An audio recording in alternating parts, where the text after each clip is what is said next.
one of those barriers you hit. Yeah. This is kind of about that $500,000 barrier. Is you're not quite big enough to have that service manager, but you need them.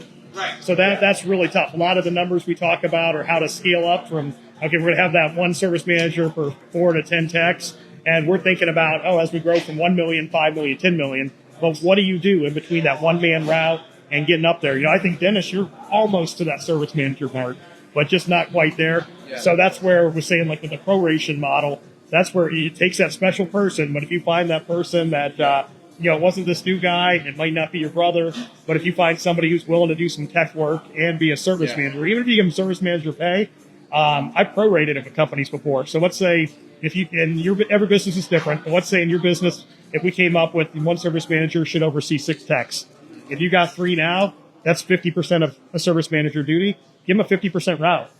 So if he's supposed to be doing half a route. So say $12,000 a month production, and he manages the other 3 guys. He gets their truck inspection done. Yeah. He does, make sure they get the reviews, everything else. If they have a problem, they call him first. That's actually what I was doing with the gentleman that I hired. Yeah. But the way he was trained there, it was just wasn't, it was totally different. Okay, Most of the time what I see with a lot of these companies is these guys never go into the field. They're just running paperwork in the office all day long, running numbers and reports for management. They're never actually in the field dealing with the problem. Mm-hmm. In other cases, you have companies who are, like I know Hila is the 5 to 1.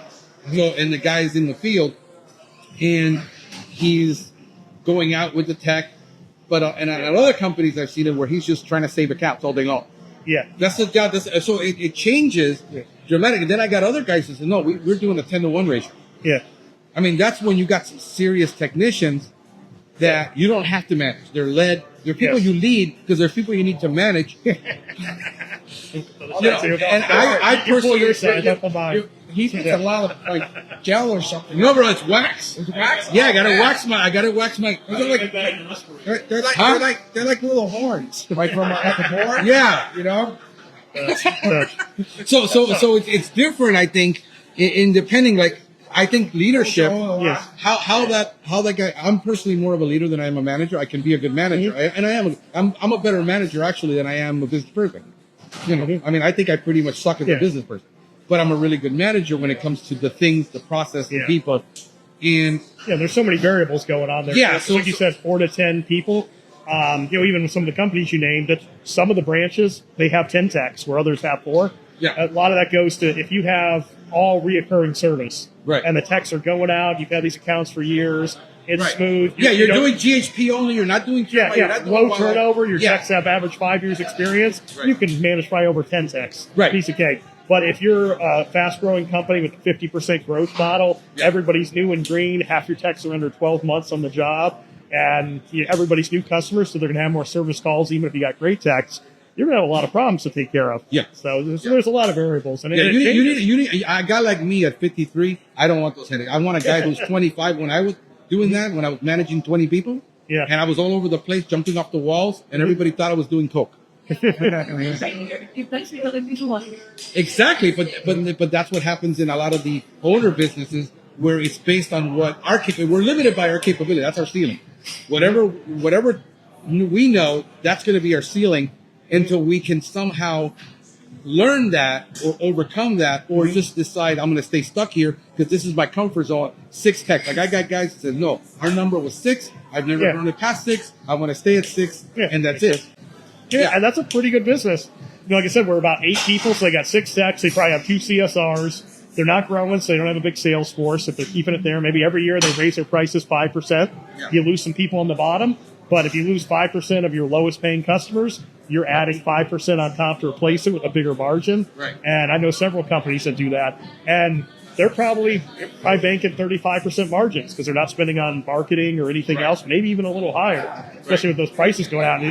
6 techs, probably $1.5 million. Yeah. What's 30% margin on $1.5 million? It's a nice living. Yeah, like if you go to like Alabama, you're paying techs to have them 35% on $150,000 routes. They do. I mean, that's like you're 35% on any route is tough. Yeah. Yeah. So that's what these guys are pulling because the market can't bear it. $70 a quarter is what they're getting, some places in Alabama. So that guy is really struggling where I can still pull, I'm trying to pull the 300,000 Yeah. off the route, but I've managed to get the route density where I didn't have it 5 years ago. And I don't know a whole lot on the Alabama, Right. but Miami we could talk about. There's a lot of low ballers in Miami. Yeah. Tell me about it. But even in Alabama, I bet you it's the same way too. Yeah. It's not, just a market not to difference. insult anybody or whoever that is. I'm sure it's somebody you're friends with. But I would say, you don't have to play their game. Yeah. Set your own prices. If they're going to do $79, if you're doing $125, Right. and literally, let's say it costs $75 to do the job, they're charging $79. They're making $4.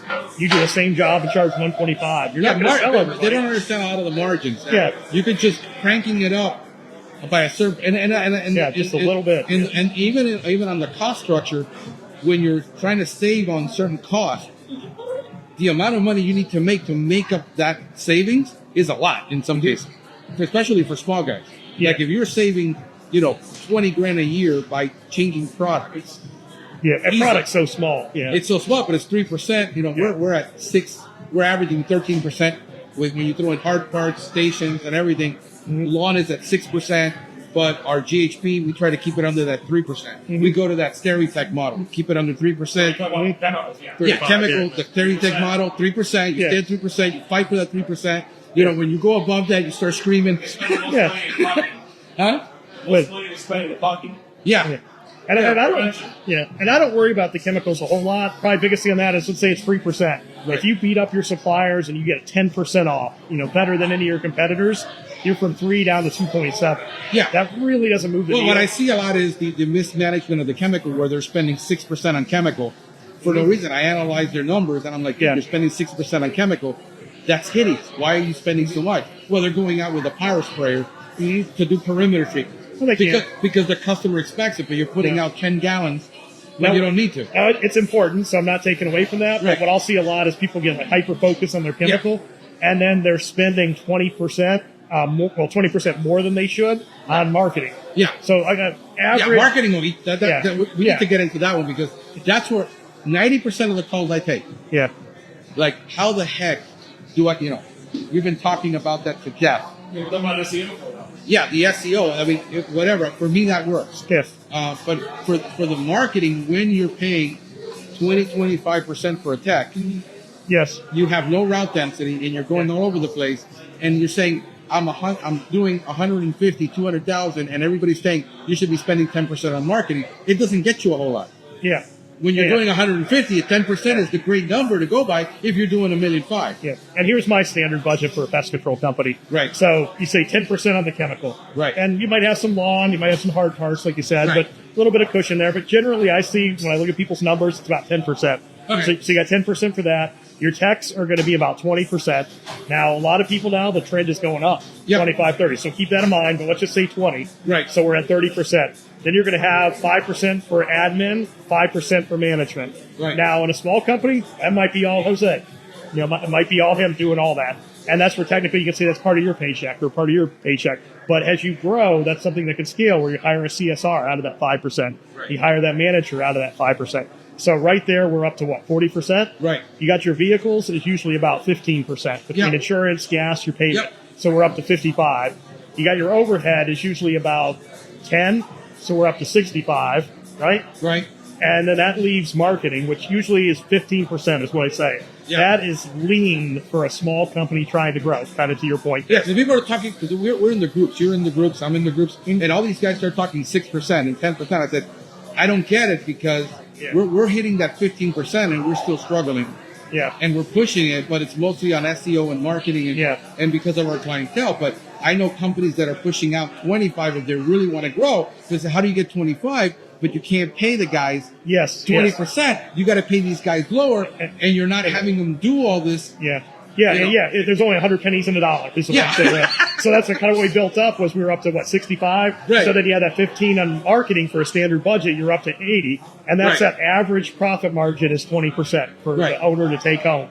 And it could be more. There's companies doing the 35 plus. One-man operators a lot of times that are well-established. They'll take 60% home. Yeah. Because they're the tech, they're the admin, the manager, and they get those profit into But the bank. moment they fall off a ladder or break his back like he did, they're done. Yeah, but the marketing is the biggest one that I see people screw up on, because that's where they still want to make a paycheck and not thinking about it. They commit to this SEO company. Well, now I'm not just paying them $5,000 a month. I've got to pay for, Google ads and all this other stuff too. And I want to do social media. But the thing is, most guys, the biggest challenge I see is the two biggest challenges I see is they don't know how to hire. They struggle with that. They make the biggest mistake is in hiring. The second biggest mistake is they don't know anything about marketing. They don't even know what they're tracking. So the SEO company tells them, because you've gone through that. Let me add to that just really quick. Want to give a shout out to Fat Pat from Fraxon. Yeah. If this is alien words or something you don't understand, you're new to it, like we are, we're still trying to understand how to do our numbers, Fraxon will help you. Yes, definitely. That's what they're there for, is to help you. They'll break it down. Yeah. We have to finish our onboarding with them, but once I get back, we're going to get straight to it. And I'm a little scared, to be honest with you, to look back and be like, all right, what's here, what's there, Pat's going to help us with that. Yes. And if you struggle with it, like we did, you source it out, I think, they can probably help you. And the numbers that Fraxon could dig down into, it's amazing how granular they get. Yeah, because they've already set up, especially, let's say just something simple as a chart of accounts. Mm-hmm. They understand, especially for valuation, when you want to sell, what somebody's looking for in that valuation to get you the most money when you want to sell on your exit strategy. Now, a quick spot check that somebody could do, let's say one-man operator, so that they're nowhere near going with Fraxon, and Fraxon will take one-man operators. But even tonight, after they see the show, if they take that kind of basic budget I talked about there, go through the last 60 days of your bank account. If you're up north in Minnesota, go back to the summertime, whenever your busy time is. Take 60 days and just put it in those categories: vehicle, overhead, technician pay, chemicals, and just look at where you spend your money. And like I said, marketing is the number one that's abused, because if you got 20% profit and you got 15% of marketing budget and you go drop 40% on marketing, you're -5. And then that's where I see then they pay their techs a little more, because, they needed a raise or I was going to lose them. Now they're -10. And it's something's got to give. Yeah, I know some companies that are seriously growing where they're sticking that plus 25%. They're growing, but again, they're paying their technicians very low, $18 an hour. They're really on a 10%. On the tech pay, when you average it out, you're about 10%. Yeah, and you have that extra cash for the marketing. Yeah, and some will borrow equity to just to kind of finance it, get going. Or they're bringing on a partner where they're like, hey, we want to get it to this X, but this is my exit strategy. Mm-hmm. That guy who wants his money back, when he puts it in, he's going to get you to there. Yeah, but he's going to want that money quick. And sometimes I see it works, but then I've seen companies with $1 million in loans. Yeah. And they're really about the same spot they were 5-10 years ago. And they're making those payments. So that makes me nervous on that. This should be a highly profitable industry where you're making that 20% plus margin. You should be able to finance it. Yeah. And I'm okay, by the way, with rolling that 20% margin back into the business. So especially like you guys out working in the business, getting manager pay, getting maybe admin pay, you're drawing a paycheck from those other categories. Maybe you decide some of that 20% you want to reinvest in the growth and put that to the marketing. Maybe you only take 5% of it and you boost your marketing budget to 30% and you're just screaming, growing on fire. So, let's talk about that for a moment, because you start throwing out 30% marketing budgets and about half the people here just crap their pants. Okay? They just soiled it wherever they were. And then the second thing is, when you start talking about that 30% marketing budget, I just lost my train of thought. But they're like, when we start talking about the cost of acquiring a customer, so that's where everybody loses.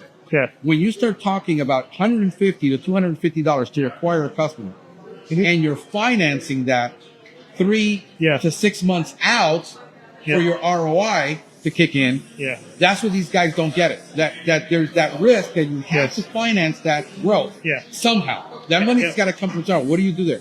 Yeah, and there's just so many different angles on that. Like I said, I cringe on the financing, because what I see happens, they take $500,000 and $200 to acquire a customer, they're calculating, and then it turns out they're growing so fast, they got all these salespeople, their close rate goes in half. Now it's $400 for customers. Right, because they don't get that. Yeah. Once you start growing at that pace, your cancellation rate is going to go. And that's how you get 5 years down the road with $1 million of debt, and you're really not that much further along, right? And you're in a really tough spot. So to go back to the 30%. So once again, if we just do that kind of average model pest control budget, if you got 15% marketing budget, right, and you've got 20% profit, and let's assume everything else is running perfectly on budget. Mm-hmm. So if you're financially set, maybe you're running a route, maybe you got you're working as a manager in the admin, you're drawing your paycheck off the company, maybe your wife's rich. I don't know, you're rich. Yeah, in personality. so if you don't have to draw that 20%, right, you can roll that back in. That's how I got to that 30%. I said maybe you could draw 5 of that distribution, and you put that extra 15% out of that 20 back into marketing. And I know plenty of companies that are doing 30-40% aggressive growth. The ones where I crap my pants is they don't realize that's how much they're putting back into it. They're just saying, hey, I'll cut this check. If I spend 10 grand here a month, it's going to make me 50. And they don't realize they're forcing themselves negative. Right. So I want it to be an intentional decision that they know their numbers and they're choosing to take 15 of their 20% distribution and roll that back into the company and reinvest it. I'm good with that. But when they're surprised when there's no money in the bank account next month, right, and I get called in, that, like I said, that's what I crap. For me, it's always been that 20-25% growth. 17. I've always kept that, maybe 17% profit margin. It's Miami's tough. Miami's not. No, but 17 is close to 20. So yeah, so good. And we're like, Peach Open likes that 25%, 25% growth model. He's perfected that. He's like, he kept it. But guys like us, just to where, what was your growth rate? I mean, I grew 21% last year. We grew about 15%. 15%. Okay. So that's a pretty decent. Now, some people get impatient because I want to scale. And 20% seems like 20% of 150 when you're little, it doesn't mean much. And so you start getting into at least $500,000, then that 20% is probably one route a year. So at 15%, we found ourselves overwhelmed. The work just started coming in. You were working late nights. Luckily for me, I do have my boys, which they're champs. They'll work until 6, 7. I could call them. They're on their way home. Dad, we're coming up. Yeah, but I need you to do this other shot. They just call. You gotta get it. Okay, all right, I'll go get it done. If it wasn't for them, like I said, a family business, I wouldn't be able to get where I'm at right now. Yeah. And I think 15-20% is great. Like you was talking about, you get to 30 is kind of the top of my number. So even where you said 25 is good, that's the top of it. So for this year, I'm expecting at least 25%. And it kind of scares me because I don't know if I'm ready for it. Yeah. That's why I contacted you, of course, to help us with, our formats of our contracts and kind of get us in line to make sure we're not doing what we were doing as one of the said company. Yeah. Because we're expecting to grow, we're expecting to hire. So, once the work comes back, I have to fast. Yes, you got a lot of other things to focus on other than agreements and legal issues. So when I had my company, for example, we were growing about 33% most years. Yeah. And where like 25 is kind of my top, and that's very aggressive. And as long as that's aggressive and you're ready for it, good. But between like that 10 and 25 is good growth. If you're growing at least double digits, you're doing something right. If your goal is, hey, I want to double, I want to go from 2 million to 4 million in 1 year, you better be ready for some chaos. Because let's just take that example. Somebody's going from 2 to 4 million. You're roughly doubling your employees. So then you think about everything you've done to hire your existing workforce, all the people who didn't work out, you had to go rehire. You're going to do that all again in 1 year. And buying trucks, same way, not training the technicians, buying the trucks. And that's where I see that 33% is about that cap, that it gets really tough. It's doable. A lot of people do it. I've got clients that have grown 50% in this past year, multi-million-dollar companies. Yeah.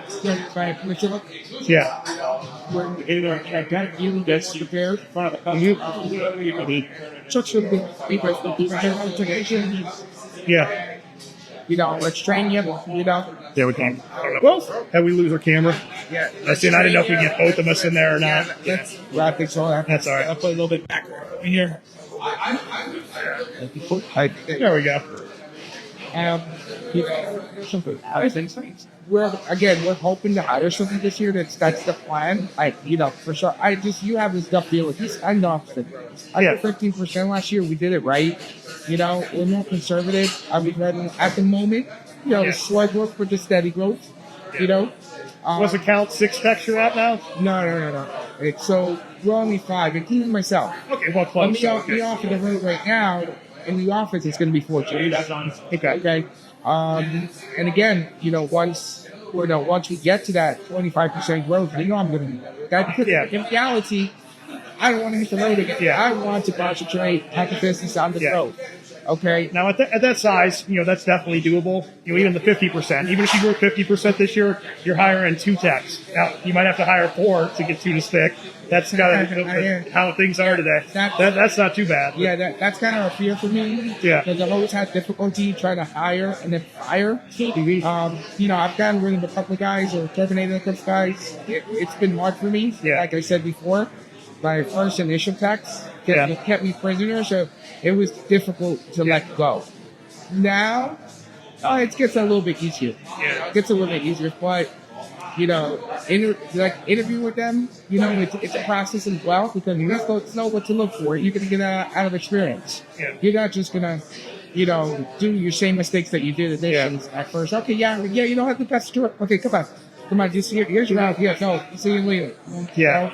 And that dynamic will change a little bit in the next couple of years. So if you got 4 techs right now, in the field, just 25%, to 5. But either way, if you look at that, if you're growing 50% 2 years from now, you've more than doubled. Even if you're growing 25% in 4 years, you've doubled.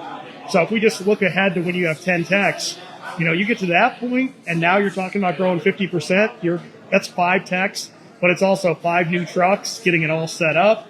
And that's hiring somebody every other month. And I know you're in New Jersey, so probably more so in the summer. So you might be hiring and getting 1 new truck set up in the field every month in the summertime. And it's doable, but then that's going to become priority. Yeah, so we're expecting an early spring in New Jersey. Mm-hmm. So it might be soon completed. I might be looking for a tech in March or April. And hopefully I can find some by March already.